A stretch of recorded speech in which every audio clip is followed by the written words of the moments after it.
આ ચિત્તોડનું રાજ મને મળ્યું છે એટલે મારો પહેલો હુકમ તમને એ છે કે મંદોરગઢ જાઓ અને મંદોરગઢના ઠાકોર વિકાસજીને કહેજો કે મંગળની સત્તા કબૂલ કરો છે કે નહીં, અને સત્તા કબૂલ કરવાનો ઇનકાર કરે તો વિકાસજીને કેદ કરી લાવો અને એના 12 ગામ મારા પિતાજીને જે આપેલા છે એને ખાતા કરાવો. જાઓ.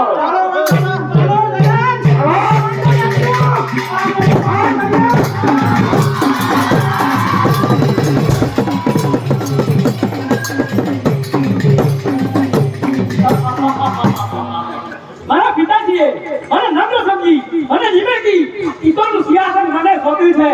મારા પિતાજીને એમ કે મારો પુત્ર મંગળ જ્યારે ચિત્તોડનો કાળ થઈ બનશે, જ્યારે ચિત્તોડનો ગાદીપતિ બનશે, ત્યારે એ ચિત્તોડની પ્રજા માટે ચિત્તોડનો પાલનહાર થશે.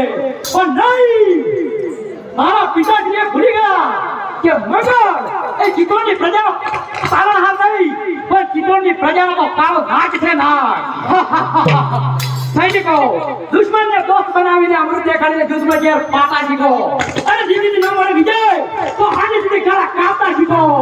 અને હવે તો ચિત્તોડનું સુકાન મને સોંપ્યું છે. મારે એને મારવાને કેને જીવાનો એ બધી સત્તા મારી છે.